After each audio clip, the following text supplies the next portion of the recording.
You could be partial. I know where I stand on this. I'm sorry, it's more important than what the BBC, what's going on there is, the mass murder of thousands of children is probably something that we should have a little opinion on. But the BBC as a whole needs to be impartial about it. Why? It needs to be factual. So Gary Lineker had a sit down with Amor Rajan of BBC, right? And they were having different conversations. And one of the conversations that came up was Israel-Gaza.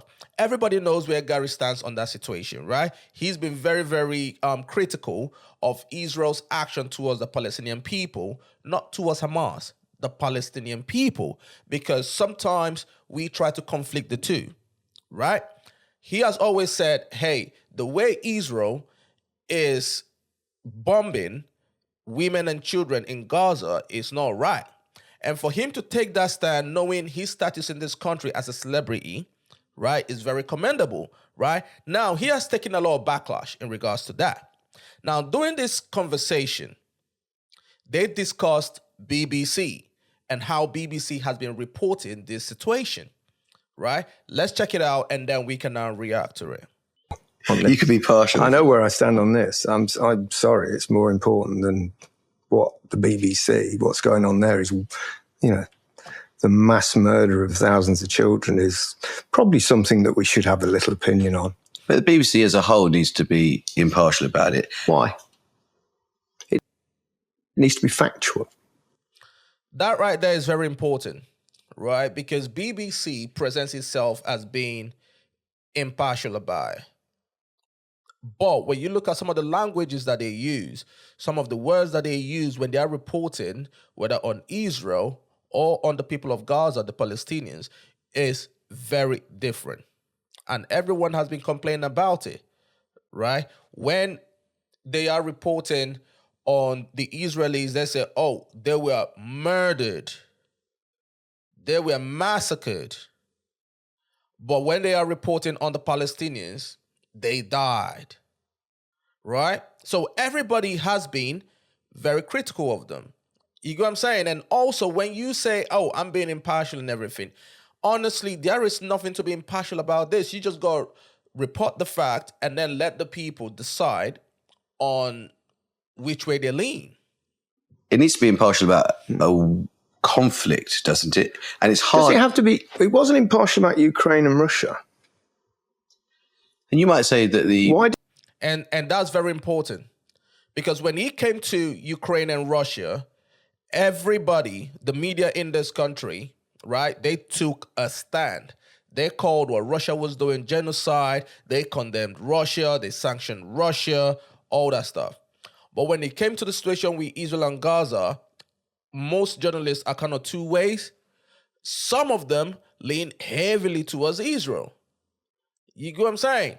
Which kind of tells you, is there some sort of influence that is going on? Or is there some sort of power, money, whatever in play behind the scenes? Does it have to be impartial about? I understand if it's partial about our government and things in this country and everything like that. But something that's going on that far away, why does it? Because the Israeli position is that what is happening in Gaza, and by the way, I'm not here as an advocate of the Israeli government, but the Israeli position is that what is happening in Gaza is a response to the slaughter and capture of innocent Israelis on October the 7th.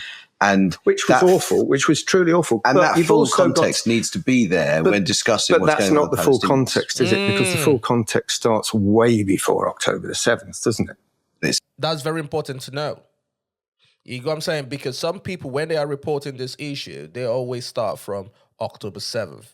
As if everything was gravy before October 7th. Everything wasn't gravy, before October 7th.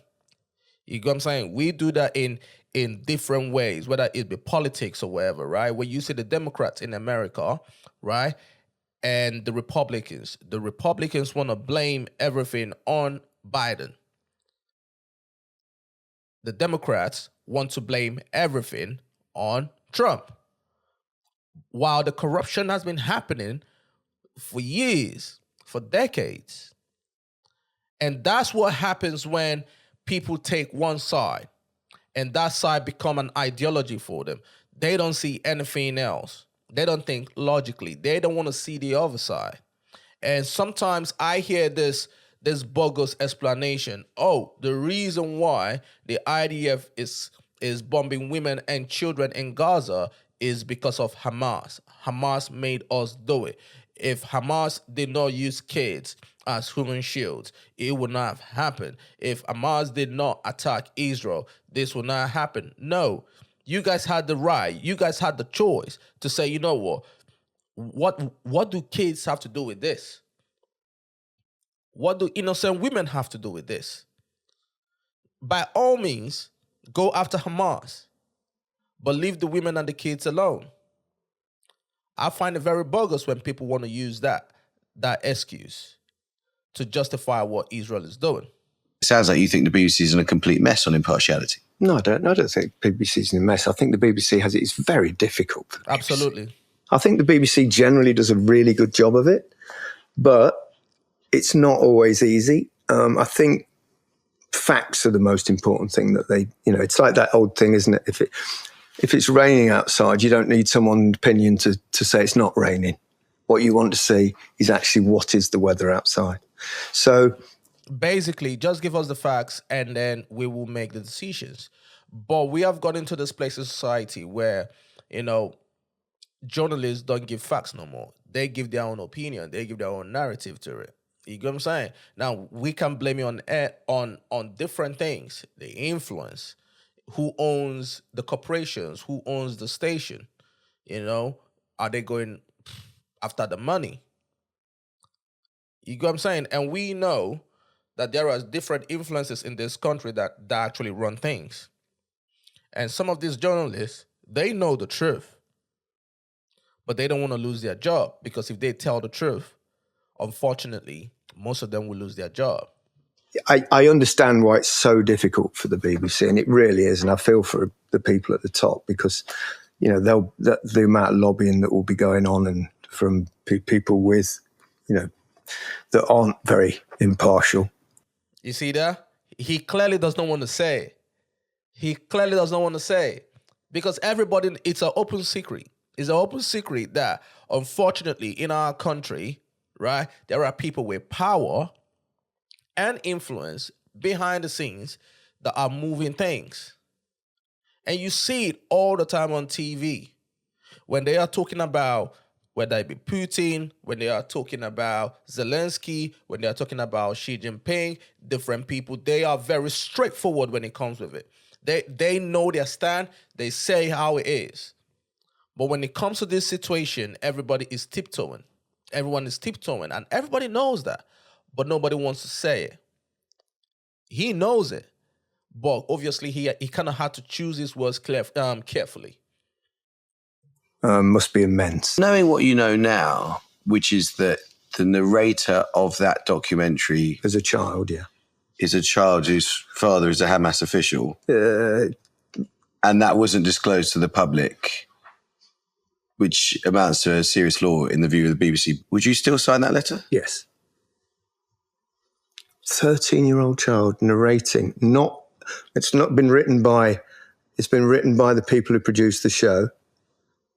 But the BBC failed to do sufficient due diligence. I don't believe they. I think they just capitulated to audiences lobbying that they get, a lot of lobbying. And audiences didn't know something quite fundamental about the child, which is that he was the son of a Hamas official. Isn't that a problem? I don't think so, no. And so you would put the programme back on iPlayer now? 100%. I think you let people make their own minds up. Absolutely. We're adults. We're allowed to see things like that. I mean, it's incredibly moving. But yeah, that is the problem with this, right?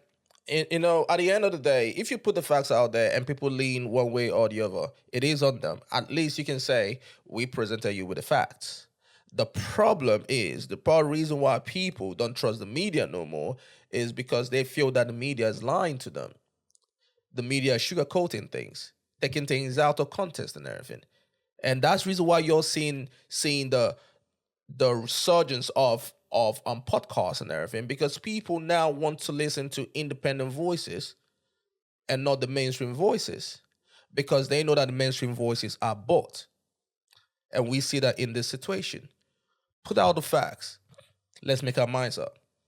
argument against it is that if you addressing an issue like Gaza, doing it through the eyes of a child, almost immediately puts you on the side of Palestinians who are suffering. Well, yeah, man. Listen, this interviews everywhere on the internet. Obviously, it's gone viral. Some people have their opinions about it. Some people like it. Some people don't. Go check it out. But I think this is a very good conversation to have. And the fact that they are having it on BBC as well, it's shocking. You get what I'm saying? And the fact that BBC actually allowed it to air as well. You get me? But I think it's a very good conversation to have and everything. And I hope that with this situation, this unfortunate situation that's happening in Gaza, that a lot of media personalities can step back and be like, you know what? What is more important? Our morality, our pockets, our money, our earnings. What is important? You know what I'm saying? And I know it's very easy to see on this side of the fence to say it, because a lot of people that are criticizing the mainstream media now, if they are in that same position, who knows what they're going to do? You know what I'm saying? Because all these people with power and money, all they need to do is to dangle that influence and that money in front of you. And some people will buckle. You know what I'm saying? But let me know your thoughts. Put it in the comment section. Share this video as well. Subscribe to this channel as well. It's your boy, Toby. Salute.